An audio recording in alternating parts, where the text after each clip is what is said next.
तो आपने न्यूज में काफी टाइम पहले ही देख लिया होगा कि इंडिया S-400 बाई कर रहा है।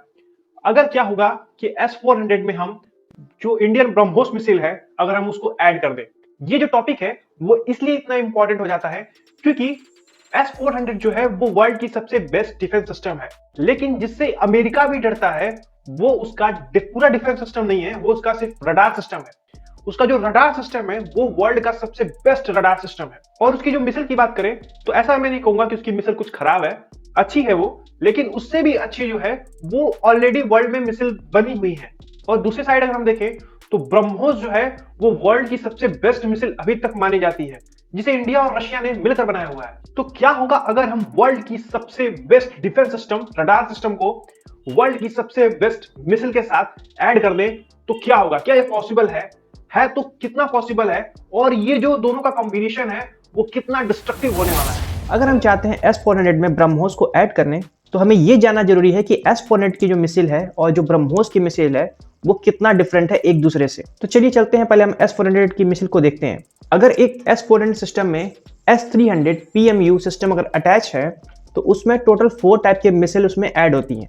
अब ये कम भी हो सकती हैं, ज़्यादा भी हो सकती हैं, डिपेंड करता है आप S-400 कैसा ले रहे हो, क्या आपकी रिक्वायरमेंट है, इन सभी चीज़ों पर डिपेंड करता है। बट जनरली जो है 4 टाइप की मिसाइल होती हैं। तो जो फर्स्ट टाइप की मिसाइल है वो है 48N6DM। इसकी जो रेंज है करीबन 250 किलोमीटर है। जो सेकेंड टाइप की मिसाइल है वो है 60N6। इसकी जो रेंज है वो करीबन है 400 किलोमीटर। जनरली आपको सिर्फ ये 2 ही टाइप की मिसाइल देखने को मिल सकती है, मगर आप एक एडवांस लेवल का S-400 लेते हो तो उसमें 2 टाइप की मिसाइल और ऐड होती हैं। वो है 9M96E एंड 9M96E2। ये 2 टाइप की जो मिसाइल्स हैं ये उसमें ऐड होती हैं। इनकी जो रेंज है वो करीबन 12 किलोमीटर से लेके 120 किलोमीटर तक होती है। तो अब देखते हैं ब्रह्मोस मिसाइल का रेंज। जनरली ब्रह्मोस का जो रेंज होता है वो 290 किलोमीटर के आसपास ही होता है, लेकिन इसे अपग्रेड किया जा सकता है 800 किलोमीटर तक। तो अगर हम इसे 800 किलोमीटर तक अगर इसे अपग्रेड कर दें तो ये एक बहुत बेहतरीन जो है ये मिसाइल हो सकती है S-400 के लिए। तो अब देखते हैं S-400 मिसाइल की स्पीड। तो 400 किलोमीटर का जो रेंज वाला है उसकी स्पीड है 3.5 मैक। जो 250 किलोमीटर के जो रेंज वाला है उसकी स्पीड है 5.9 मैक, यानी आप देख सकते हो 5.9 अभी तक हाईएस्ट है। जो 200 किलोमीटर वाला है उसकी भी स्पीड सेम ही है 5.9 मैक, और जो 120 किलोमीटर वाला है वो पहले वाले की जो सेम है 2.9 मैक। मतलब आप इससे इतना समझ सकते हो कि इसकी जो मैक्सिमम स्पीड है वो 5.9 मैक है।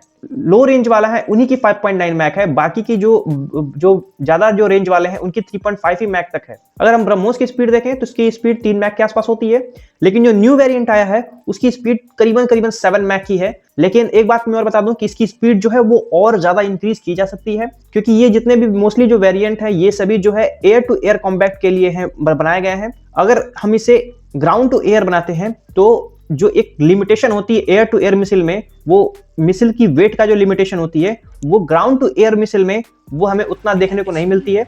तो हम और भी बड़ा हम बना सकते हैं, और भी तेज से हम उसके प्रोपेलेंट को हम जला सकते हैं। तो इसकी स्पीड जो है ये 7 मैक से और भी ज्यादा हो सकती है। तो अब बात करते हैं कि मैक्सिमम टारगेट वेलोसिटी कितनी को ये हिट कर सकते हैं। मैक्सिमम टारगेट वेलोसिटी वो होती है जिस स्पीड से एनिमी की या तो कोई मिसाइल आ रही हो या फिर कोई फाइटर जेट आ रहा हो। तो S-400 जो है वो जो 400 किलोमीटर वाला है वो करीबन 14 मैक की स्पीड से कोई भी फाइटर जेट या फिर मिसाइल आ रही है उसको मार सकता है।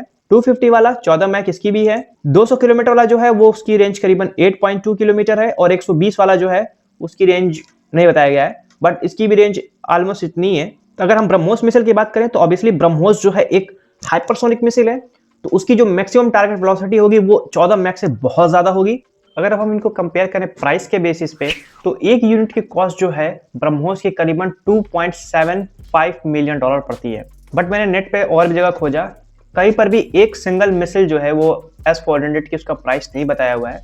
वो हमेशा बंच में ही मिलती है, और ऐसे हम सिंपली कैलकुलेट भी नहीं कर सकते क्योंकि हर एक कंट्री को रशिया अलग अलग रेट के हिसाब से बेचता है। जैसे उसके जो दोस्त होते हैं जो ज़्यादा बाई करते हैं उनको अलग वो रेट के हिसाब से बेचता है। जैसे इंडिया तुर्की को उसने सस्ते रेट में बेचा है, और वहीं पे अगर वो सऊदी अरब को बेचेगा या फिर ऐसे ही जो अमेरिका के जो दोस्त हैं जो कंट्रियां उनको थोड़ा सा वो महंगा बेचता है। तो ये इसलिए थोड़ा उसका प्राइस पता करना मुश्किल है। बट मैं इतना तो गारंटी के साथ कह सकता हूँ कि जो प्राइस S-400 मिसाइल की होगी वो काफ़ी ज़्यादा कम होगी एक ब्रह्मोस की मिसाइल से, क्योंकि ब्रह्मोस एक एडवांस हाइपरसोनिक मिसाइल है।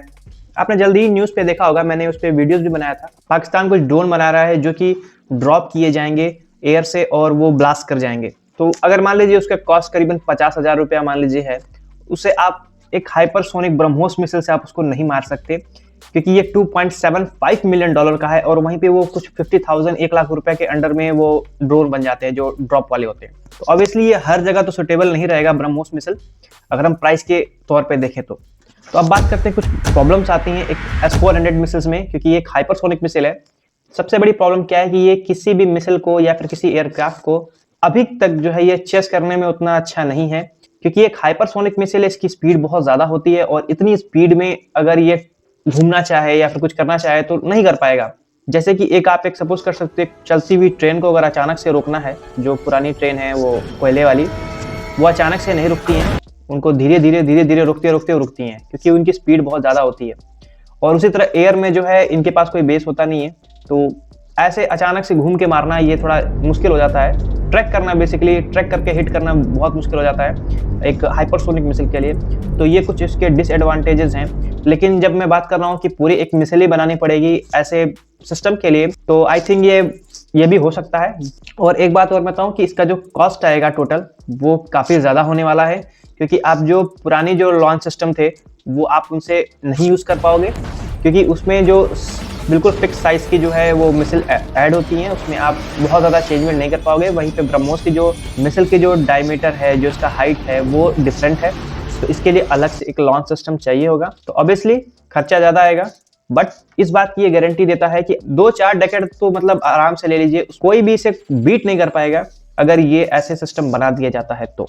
और बाद में अगर S-400 S-500 अगर आता है तो S-500 को की जो रडार सिस्टम है वो ऑब्वियसली बहुत ज़्यादा एडवांस होगा S-400 के कंपेयर में, तो उसे हम किसी में भी किसी सिस्टम के साथ भी इसको हम अटैच कर सकते हैं, क्योंकि ये लॉन्च सिस्टम है। तो ये था आज का वीडियो, होपफुली आपको अच्छा लगा हो। अगर आपको अच्छा लगा हो तो इसे सब्सक्राइब जरूर कर लीजिएगा चैनल को, और वीडियो को लाइक जरूर कर दीजिएगा और शेयर भी जरूर करिए। फिर मिलते हैं नेक्स्ट वीडियो में। जय हिंद, जय भारत।